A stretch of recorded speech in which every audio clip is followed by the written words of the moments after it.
Guess what, guys? We're back. Well, kind of, sort of, maybe. Derek's traveling this week.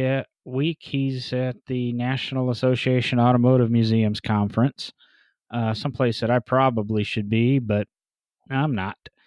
Fortunately, I am because that means Will and I can sit here and record this week. I do apologize for the last couple of weeks. We had a technical difficulty with editing and uploading and losing some files, and I've got all of those recovered. But then my week was a mess last week, and I couldn't get that re-edited, and there was recording issues, and we just a kind of a mess of a couple of weeks there.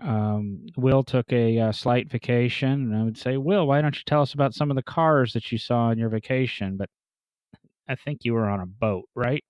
I was on a boat and No the Titanic thing. places. Oh no, You no, didn't we didn't we didn't slip down under the decks with the wife and find a Renault Fuego and go crazy.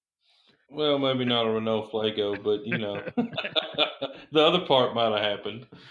Uh, the Believe it or not, though, all the places we stopped there, I didn't see the first old car. And we went to San Juan was one of our stops. I saw some pretty cool bikes, motorcycles in San Juan, but as far as cool vintage vehicles, I believe it or not, I didn't see any. So it's kind of odd being gone for 7 days and not seeing any vintage vehicles. Gone for 7 days. Now we know why your schedule's so busy. You can take 7 days off work, come back to 14 days of work. You're exactly right. I think it kind of happens to all of us. Well, I think we were talking, and it's kind of come to light. I've heard it mentioned on a couple of other podcasts that I listen to, and a couple people I know are dealing with some issues, but it's kind of the norm of the collector car hobby. But nobody ever explains why it's the norm or why it happens. And I think we're not going to tell you why it happens because I don't think anybody knows, but we're going to try to hash out some of the reasons and behind the scenes stuff that people won't tell you why this situation normally happens. And that is we're going to be able to do that to your car for $75,000 and we'll have it done in 6 months, and $100,000 and 14 months later you have a car and the project's completed. And everybody jokes, everybody giggles about it. But if you're new to restoration, custom car building, car stereos, heck, virtually anything beyond window tinting, I bet you even when you go get wheels and tires, they never cost you what you think once they add, well, you got valve stems and chrome caps and then mounting and then balancing. And oh, do you need an alignment? And all of a sudden your, $1,800 set of wheels is $2,350. It just all of a sudden, this money always creeps in when you play with the, or play with cars, I guess. Podcast I listened to, one guy kind of always comments that if you're able to enjoy this hobby, have the car paid for, and pay all your bills, you're winning the game. And we joke about it, but it is an evil. It does happen. I struggle to think of a time in my past that really I've come in on time, and on budget or under budget once. It doesn't even happen with my own projects. Do you have any instances, Will, that you can think of that say you came in on time and on budget? You know, there are some times, but it was on very small projects.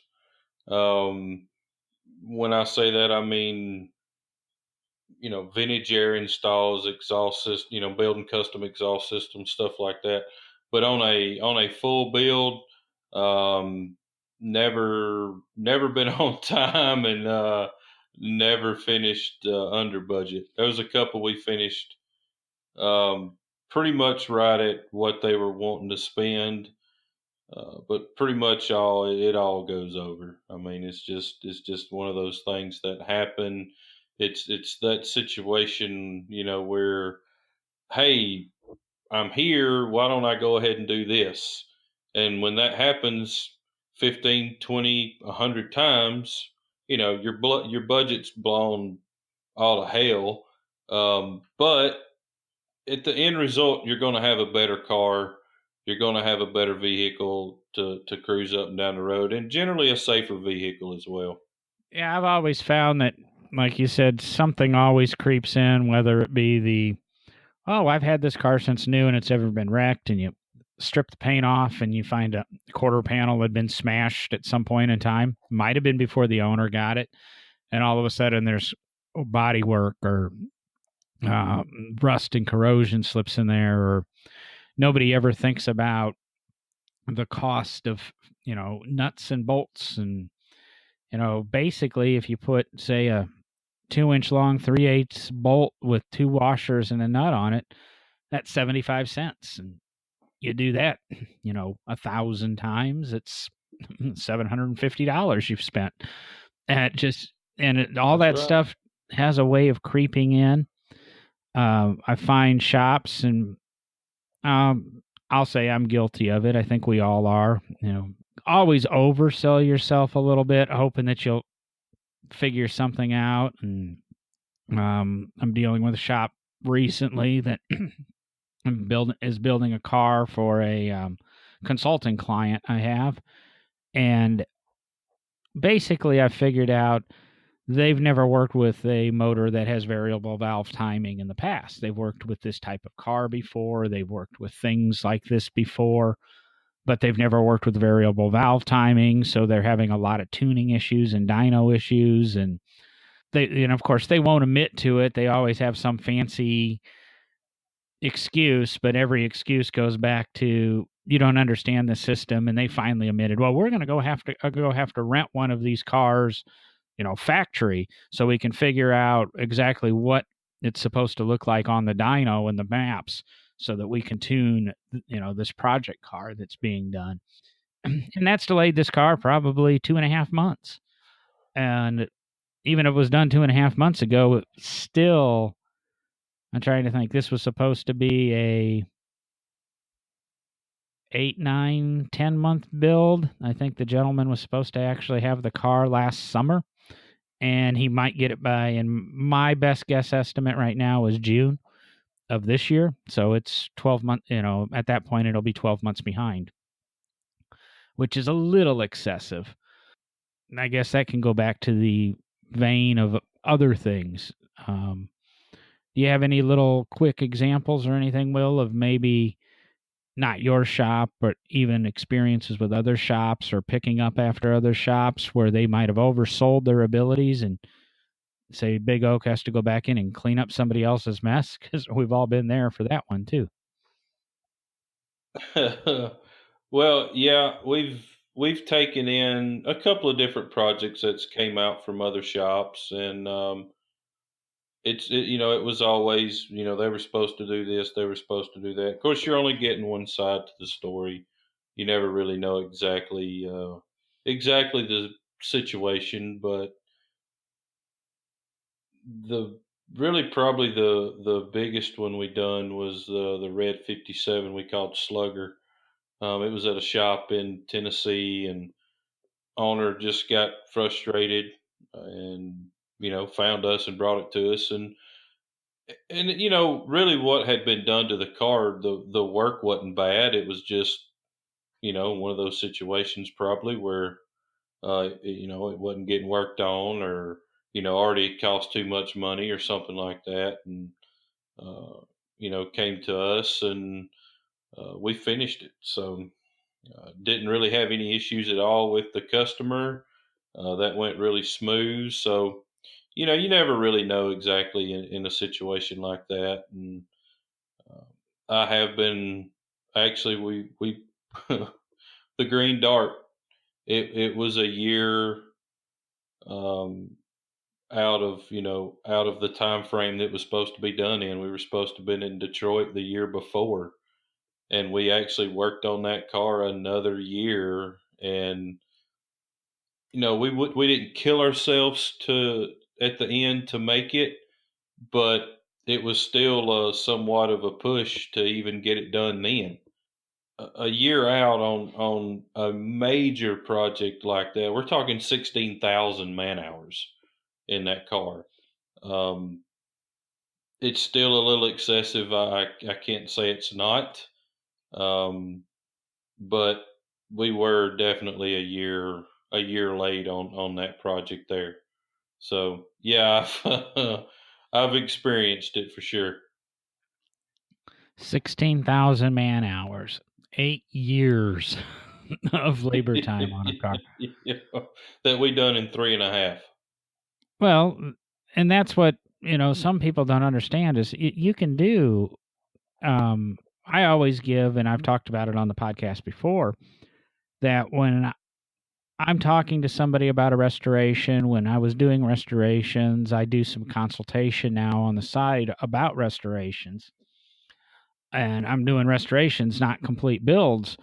But to take a car apart, put a car back together, a car with an interior, not a race car, which is what I deal with mostly now, do it right and allow for one or two little problems. I say you've got 2,000 hours into a car. 1 year of one person working 40 hours a week. There's 2,080 work hours in a year for those that don't know that math.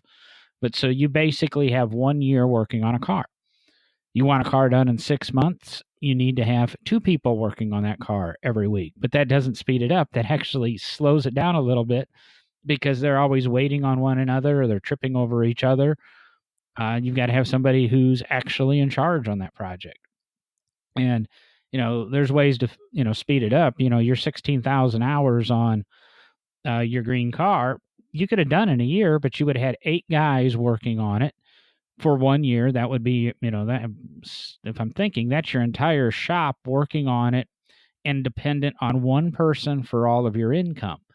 And that is not a solid business plan in the restoration, hot rod, custom car world. You always have to have multiple projects going. They always have to be moving. You have to have your team divided up because if a customer does go broke or needs to back out or slow down the billing, it it affects the whole business. And these are little things that the client doesn't necessarily see.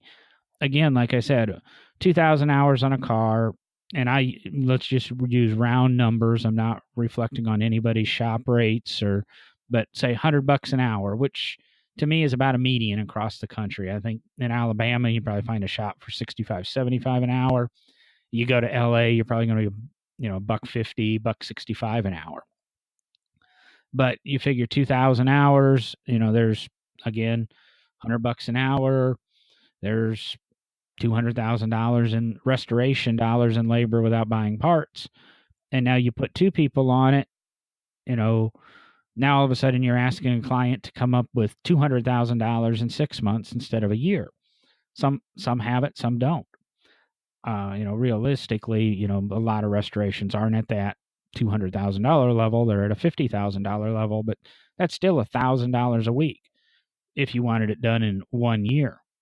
You put 2 guys on it, now you're $2,000 a week. You put 3 guys on it, yeah, it's done in 3 months or 4 months, but you've got to come up with $3,000 a week for that period of time. And no offense, most guys I know doing $50,000 restorations don't have $3,000 a week, plus living expenses and food and everything else in life. So it's there's always that fine line of the shop, spreading the workload over multiple cars to maintain their solvency, make sure they're around, make sure there's food on the table for everybody.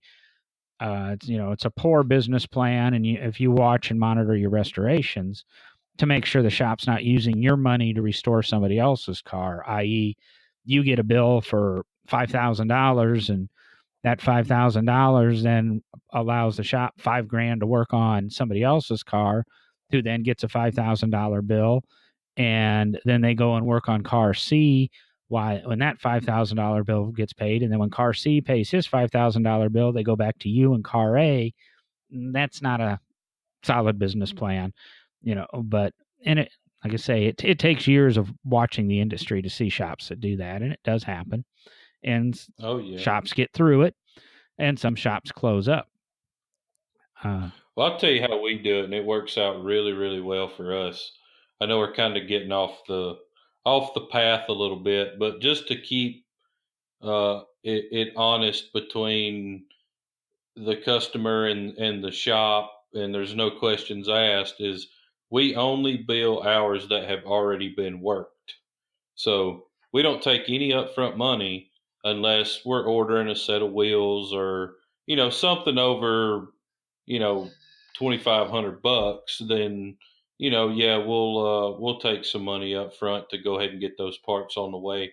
But labor, we don't take a dime up front. Never have and never will. It's just the horror stories of I've heard coming out of some of these shops where the customer pays half down, and it never seems to work out right when you take labor money up front. Yeah, so it differs than most shops that I've been in. I guess I've worked in shops that do a $5,000 deposit. I've worked in shops that do $20,000 deposits, and we get our money, and then we work up to that, say $20,000, and then we send you a bill for 20, and then you pay that. We might we might work a week or two longer, but if your bill's not paid within a short period of time, say 14 days or so, then we stop work on your car and go on to another project. And when you finally pay, you wait till we rotate back around. Kind of encourages paying, but the shop's never out any money. We're always working with your money. But to each his own, to each shop. I really like the way Will does it. It's interesting. It's a risk, but he's taking on some of the risk as opposed to you taking on some of the risk. And I think it's nice to see the shop share some of that risk. I think it keeps everybody a little bit more honest. He's got your car to hold if you don't write him a check, and you've got your money to hold if he doesn't get his ass in gear, and he sits there and podcasts instead of working on your car. Yeah, it's worked out really well. We've been in business. This year makes 11 years, and it's worked out well. And it just comes to a point where if a customer don't pay their bill within 4 weeks or so, then we just stop. Um, Generally, it don't take long to figure out a customer's um, reaction to everything, and you send them a bill, and some of them pay you right away, and some of them wait a week or two, and once you figure out how they do things, it's really not an issue. And most of the time they're going to call and be like, okay, hey, we need to slow down a little bit, or hey, let's keep rolling. We communicate with our customers pretty well, so it's some people like their bills emailed to them. Some still like put a stamp on it and throw it in the snail mail. So it just really depends on what the customer wants and how they're willing to do it. Yeah, I'll go ahead and throw in. I'm a big fan of the snail mail bill. I find I get an email, and it kind of, once it slides off my phone screen or my iPad screen, I kind of forget about it, and then hopefully I remember to pay it. Where if the paper bill I see, it's just one of those crazy things. But as everybody tells me, and my girlfriend regularly tells me, I'm old, so. But that's I guess did get us a little off topic, but that's a little bit of the billing practices and shops to kind of pay attention to if you're looking to have a car restored. It can be a reason, like I said, that you don't pay your bill in a timely fashion, your car gets pushed off. Any good shop has a list of work and has cars waiting, and it's easy to fall back down that list. Is okay, I'm working on your insert car here. and you don't pay your bill, and I go on to the next guy who's regularly pays his bill or pays it on time or gets it emailed to him, and you have the money deposited that afternoon, we're going to keep working on his car, and your car is going to kind of wait. And it's I guess you just got to pay attention and work with the shop, and if you're going to be a little bit late with the payment or communication, it's the same in every relationship, between your significant other to your dog to obviously your restorer or your car builder. It's communication. You have to communicate. You have to be clear. I'm a big one that don't make that last payment until you're picking up the car and you're satisfied with it and things like that. But that's where we're supposed to be getting is, why can't we pick up our car? You told me it was going to be done March 30th. Why are we sitting here in August and my car's still not done? Or that's where the communication thing comes in real handy. When when you run into an issue, you just got to let them know. When they call you and change things, that's when you have to let them know, hey, you're adding stuff here. You're adding to the date that it's supposed to be done, and you're adding to the bottom line of the money. So we allotted for wheels that cost $3,500, and you just chose wheels that cost $8,500. And not only that, we've already placed the order because the wheel company needs to know 12 weeks in advance to make them. And now we've got to pay a cancellation fee, and you're now delayed, 12 more weeks for your wheels. That's right. So, that there's we call it the creep factor, and it happens on every single full build that comes in the shop.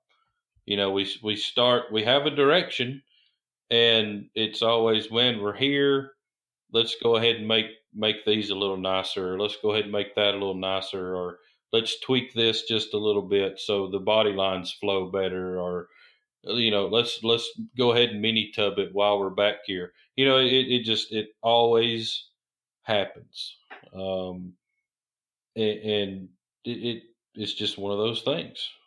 It's always those little details, and then while you're at it, I mean, most all of us, I assume, listening to this podcast, have an apartment or own our own home, or we have a little project we start doing, and while we're at it, even as simple as, I'm unloading the dishwasher. The Tupperware lids aren't quite stacking the way they're supposed to. I'm going to go ahead and just reorganize the Tupperware. And then all of a sudden, Sunday's gone and your kitchen's rearranged. The same thing, same thing spirals out in a car. But as I, take the wheel example there. Okay, I got to order those 12 weeks out. So they've been ordered for 4 weeks. You decide you want different wheels. Even if they cost the same amount of money, there's probably a cancellation fee, say 10%, so $350. But not only that, now I'm ordering you wheels, and guess what? It's still a 12-week lead time. Just because you changed your wheel doesn't mean you still stay in the same place in line. You move back down, and you've added 4 weeks to your restoration. And, just be sure you really want those new wheels. And the same thing goes with subwoofers, ground effects kits, tires, headlights. I was involved with a car restoration that we got lucky, and we found the headlights for the car in Paris, and we happened to know somebody going to Paris within a reasonable period of time. Otherwise, this seller was not going to ship them to us. They had to be bought at his facility in Paris. We just, it'd be up to the client. Do you want to wait for somebody to go to Paris? Do you want to go to Paris and pick them up yourself? Do you want to send one of our technicians to Paris to pick these up? Or, how do you want to get to Paris? How do you want to get these? Because he's not using UPS, and not Paris, Georgia, Paris, France. It's little things like that. And a good shop, it's I'm good at what I do in finding parts, and it makes it look simple.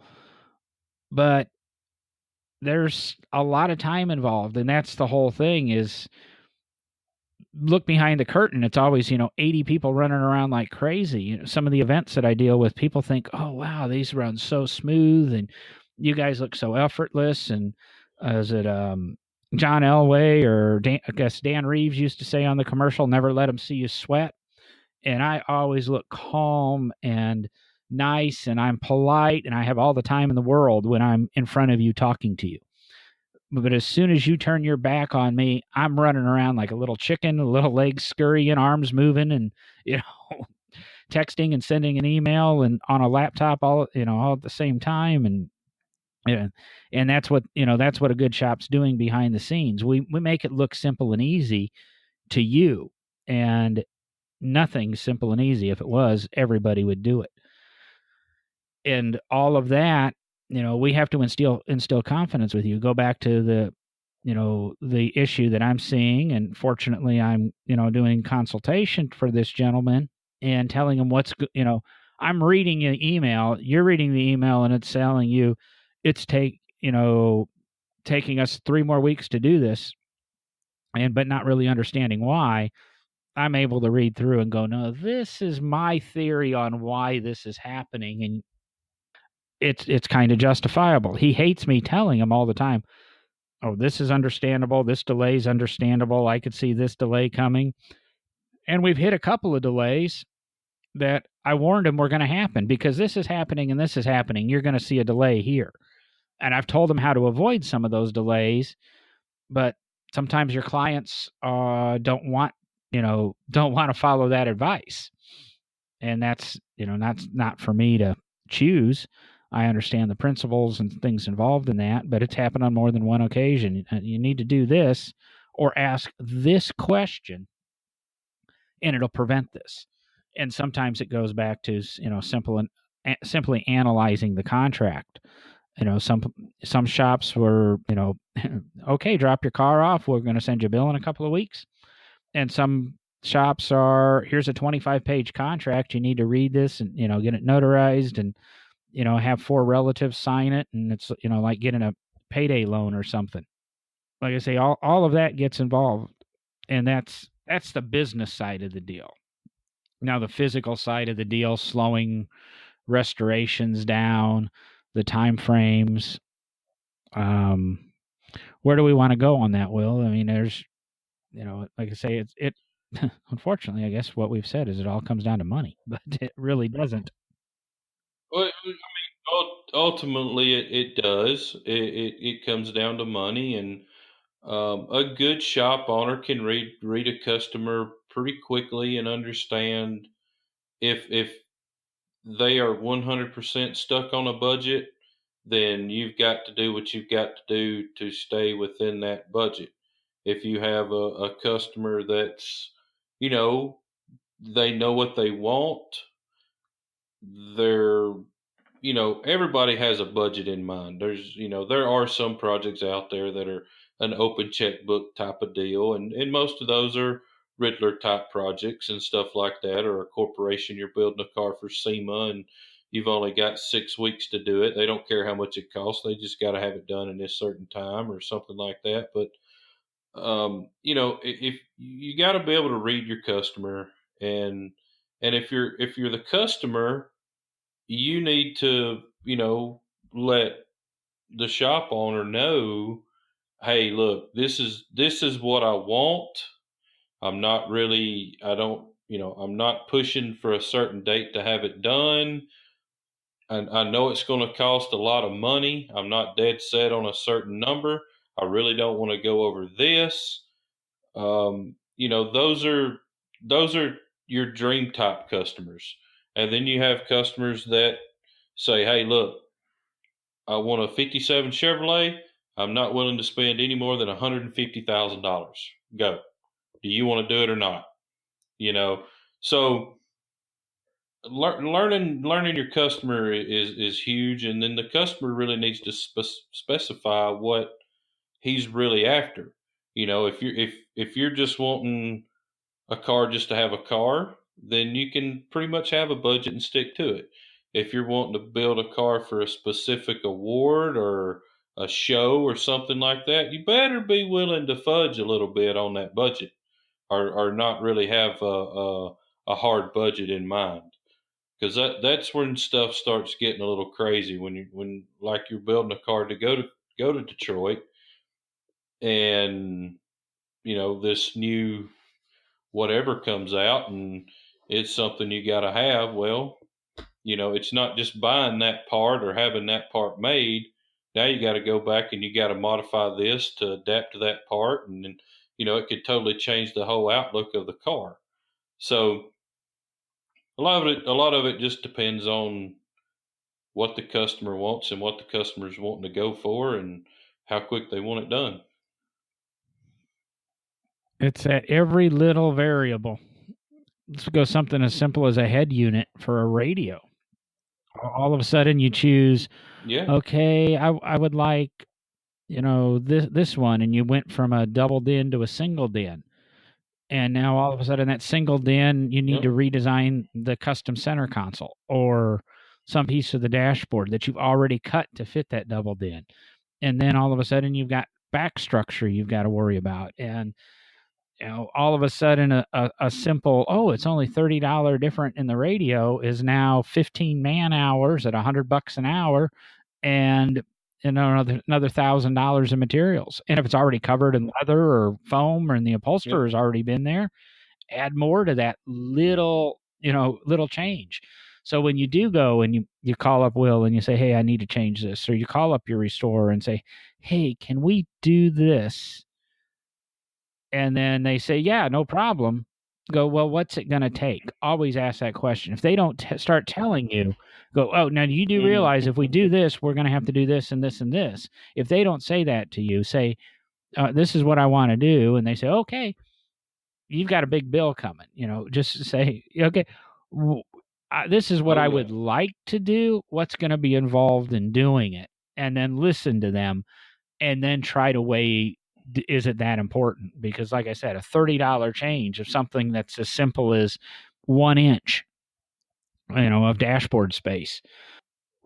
Half inch, Everything changes. You go quarter, from an iPad to an quarter inch. iPad mini laid into your dashboard. You go from a 370 headlight to a 350Z headlight. It's just a Nissan headlight and it's a slightly different shape. Well, if all the metal work's done and the body work's done and all the panel gaps are done, you just added 2 months to your job, even if it's not in paint yet. It's better if it's not in paint, but It's funny you mentioned the radio thing. That exact same thing happened to a car here. A guy wanted a good radio and a good head unit, and wanted a backup camera and all this stuff. And we're like, all right. So we found a nice little compact unit, and come to find out, he wanted the biggest aftermarket screen you could get that was a head unit. And I'm like, dude, we've already made the dash for your car. And he goes, okay, this is what I want, and I want it in my car. All right. So we pulled the dash out and cut it apart and remade that section of the dash. And I mean, and like you said, it's not just remaking the dash. You've got to remake how everything's installed.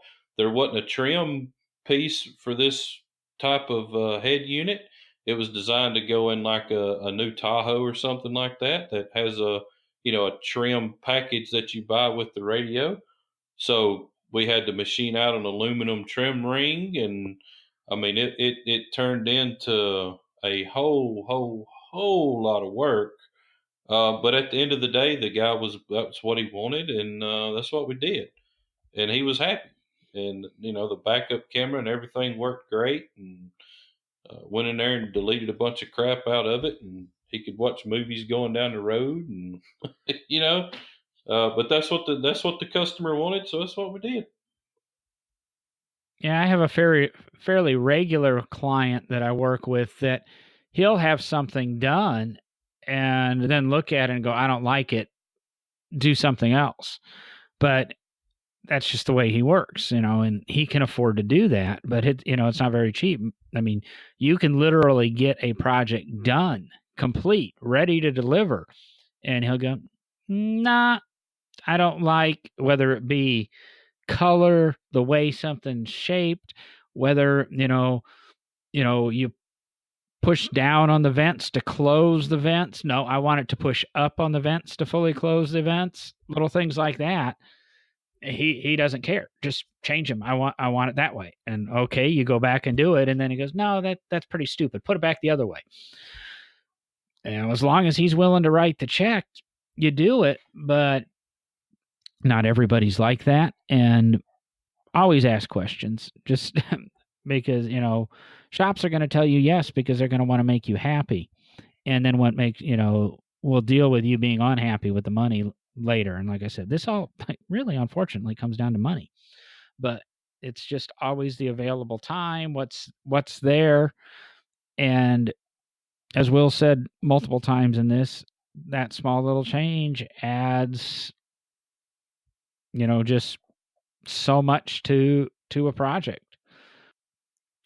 The smallest thing has major repercussions. You just have to ask the question, I want to do this, what all is going to be involved in this change? What is the flow chart of what happens at this point if I make this change, or I want this done? Sometimes it's just things you want to have done. I got another little example of that right now that we're doing. We built a car for a guy, and he wanted it had an air ride on it, and he wanted a lower ride height on this car. And the wheels that he picked was not a custom back spacing wheel. It was a one piece cast wheel. And I told him, I explained to him, I'm like, well, the only way to fix this is we've got to order different wheels if you want a lower ride height, because it physically just wouldn't turn. It hit the fenders. So if you want a lower ride height, we've got we'll change the suspension, and we got to order a set of wheels. And so he was like, okay, well, that's what I want. So we're waiting on wheels right now. I've got another project from my past. Is I tried for the longest time to convince that this car should have a floor shift. This car needs a floor shift. It was supposed to have a floor shift. Well, the parts we ordered came with a column shift. Yes, but those parts just happened to be thrown into the box. We need to find floor shift components. And then when you're just about done and you got all the mounts made and everything's fabricated and your steering column set, the transmission set, the motor set, the client then goes, somebody said that this car is supposed to have a floor shift. What's your opinion on that? Yeah, I could go with that idea. I really think that's the way it should be. I've kind of mentioned it to you before. Paper trails. Paper trails are important. Oh, no, you never. Yep. No, you didn't. Yeah, here it is. Here it is in the email that you should do this. Oh, yeah, I think we should go ahead and do that. Do you know how many hours I have into designing the linkage, designing the column shift, getting all of the mounts? All of that is 110 hours wasted. And now, guess what? You're going to pay me another 110 hours to do this with a floor shift. So, like I say, I like using the $100 an hour variable. You've already paid me $10,000 to do it. You're going to pay me $10,000 more to do it. 110 hours, that's 3 more weeks to the restoration, and that's $10,000 more to the restoration budget. This is why we go over budget and over time all the time. It's a lot of the time it isn't an unscrupulous shop. A lot of times it's you, the car owner, making the decisions, and a lot of times it's the car. And I might even say, no, I won't say, because most of the time it's the owner. But a lot of times it's the car where all of a sudden, that unexpected rust is there, or 64 Impala SS convertible I did years ago. Probably one of the most rusted cars I've ever been involved with. I think a Chrysler 300C convertible might have been more rusty at some point. But at least we had a donor car for that one. Where this one, the rockers were rusted out, and you go, oh yeah, you can order rockers. Well, the inner rockers are rusted out because a convertible has basically an I-beam in the rockers to prevent the car from folding in half. Nobody makes that. So not only do you have to cut the rockers out, brace the car, you really didn't have to cut the rockers out. They just kind of fell out. But then you had to fabricate these new I-beams to go in the rockers, and just little things like that the car owner, he thought he had a really good car. He thought this car was coming in for he was doing a quick flip to it. And as we started to take it apart, we started to warn him issue after issue after issue. And he kept going and going and going. And at some point, I think when we were done, his bill in the metal shop was $183,000. And that, at that point, we haven't done motor work, interior work, paint work. That is to make the car solid enough that we can bolt things to it again. And yep. And I want to bring up something on that, John. That was actually putting the car back the way it came. So let's say you wanted to customize that car. You wanted to change some body lines. You wanted to shave door handles. You wanted to change the wheel well openings a little bit. You wanted to chop the top, whatever. You can double that real quick. Putting something back the way it came is 99% of the time a whole lot quicker than doing one that is custom. Custom sheet metal fab is a very time consuming process that you got to hand make. Where when you're putting a car back original, most of the time there are already stamped products out there. Yes, none of them fit. There's nothing out there that does fit. You do have to modify it a little bit, but a little slice and weld here versus making an entire panel is a whole lot quicker than just making it. And I think a lot of those little things that we've discussed, sorry, that's our podcast co-host texting me, the one that's absent, supposed to be busy. But what do I want to say? That I hope that sheds some light onto why your 1-year restoration takes 18 months or 20 months. Just little things, little changes, unexpected things. Like I said, a lot of times, more often than not, it's the client. The second is it's the car. And then the other one is the shop overselling their abilities and trying to make it look like they know what they're doing. It's the CYA, cover their ass. Well, I'd like to add a little something to that too. Like in our industry, the shop owners are throwing ideas to the customer. So it's as much the shop owner as it is the customer. So we're trying to give you our ideas, which 99% of the time it's going to be something that's going to be a little more time consuming to individualize that car to the customer liking or our liking or what we think would work best to go after this award or that award or whatever. So, in the custom car world, it has a lot to do with the design and making something a little more unique than the next guy. So we're trying to sell that to the customer as well. So yes, the customer needs to agree to that. So essentially, it's not just the customer; it is the customer and the shop owner. I know that happens a lot here.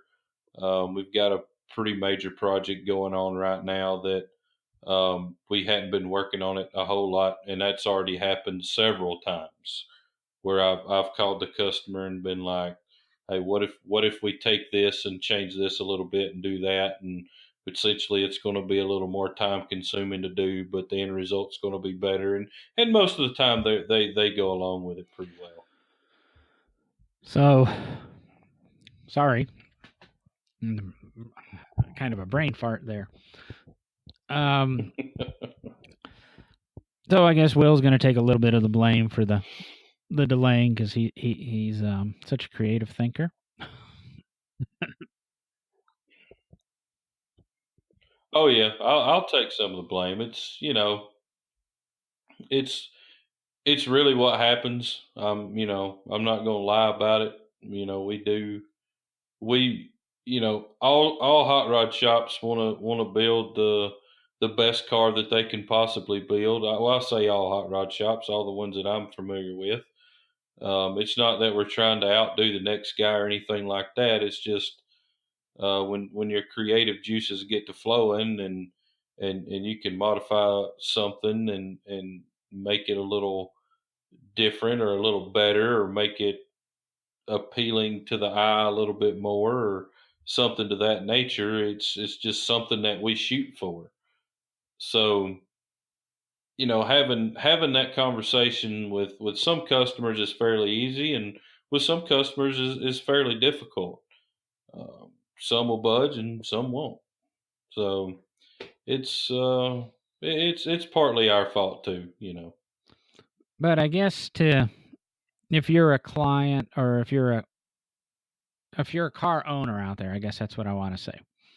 And you've got a car in a shop and it's way behind schedule. I guess the nice thing to say is then you're not alone. It happens. It happens to just about everybody. If it's not happening to you, I probably would say something's wrong. That's not exactly it, but yeah, that's exactly it. Something's wrong. So don't worry. I think the shops are being honest. Most shops are being honest with you. I've got to put that in because there are some crooked. It's kind of the norm in the industry, and like I said, the podcast I was listening to was it was the new CarCast, which I could go on a tirade about. Hey, let's create a new podcast with two hosts and use the name of another really popular podcast that I also co-host on. But either way, the new CarCast with Matt DeAndrea and Goldberg, the old wrestler.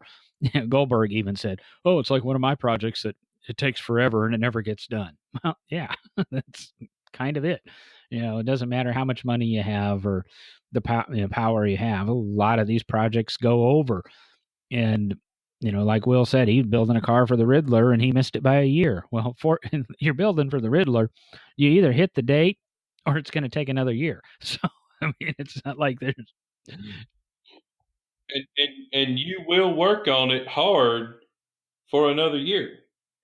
I know Riddler projects out there that there's actually one that I'm fairly familiar with that was supposed to have been there when we were there 4 years ago, and it still hadn't made it. So, we're looking at 4 or 5 years over budget and over time and everything else. So, um, to the guys out there that are a year behind, that make you feel a little bit better about it. And there's a couple more out there that I know that are a couple of years. I mean, I hate to use the word behind because a project like that, it's done when it's done. You can't rush it, or you're going to miss something that could be the difference between you making the grade eight, not making the grade eight, winning the Riddler, or not winning the Riddler. Behind's really not the word. It's just you set a goal to make it whatever year, and you just miss it, miscalculate it. You think things are going to be ready, and it could be anything from having custom one-off wheels machined. For some reason, you're having some specialized coating put on it, and it didn't stick. Okay, well, if that didn't happen, well, guess what? We've spent $1 million not to debut it at a World of Wheels, so we got to debut it in Detroit. So just crazy things happen. And I mean, that is a different level. I mean, not all of us are doing Riddler cars. 50 of us, 50 of us in the world, 50 out of 6 billion are doing Riddler cars every, for a year.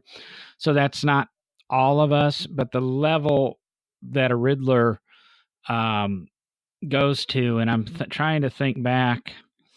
So being a podcast guy, I listen to a lot of podcasts, and one is hosted by Brad Fanshawe, which used to be a president of Boyd, and worked closely with Boyd. And I can't remember what car he was talking about. It. I can't remember. They had one up for the Riddler, and the reason they lost is they didn't have laser engraved valve stem caps. That was the deciding factor between them winning or losing. And supposedly he did say, Boyd said, you know what? If it comes down to laser engraved valve stem caps next year, we're going to lose. Because he just thought it was a stupid modification. But right. that's how precise and how perfect the cars are. It had to be, these cars were equally perfect in every way, but the builder that won laser engraved his valve stem caps. And that was the deciding factor. And, that's less than a square inch on the entire car. I've made cars make their deadline. I had one that had to be at Amelia Island. It was going to debut at Amelia Island 2004. We got it to Amelia. It showed well. It did what the owner wanted it to do. He never expected to win. He ended up getting some award for it. I'll be honest, I can't remember. It was 14 years ago. But when we got done at Amelia, we brought it back to the shop. 3 more months' work to get the car really ready. And it probably took us really another year to get that car all sorted. And with a couple of my visits of me flying to his home and doing the last bits of work to the car. They're just projects and they go on, and don't be upset if you're a few months behind, and always allow for that. And if you have any questions, of course, Will, I, or even Derek, even though we figured this would be a good topic without him because he's never worked really in the commercial industry for paying clients, but he has some experience in that too, and he's very knowledgeable. Reach out to us and ask. And like I say, I don't do restoration for a living anymore. I don't get paid to do restoration. I'm in the museum world. I work for basically one person and one person only. So I have no problem consulting on a restoration. You can, shameless plug, you can hire me and I'll help you with the, whatever level you want, whether you want me to audit every bill or be your middleman or, every email you get. I'll look at them and, if you think you're being steered the wrong way, send us an email. We'll answer it. We'll give you our advice, right or wrong. We'll give you our advice. But that's why we're here, is to help you enjoy the collector car hobby.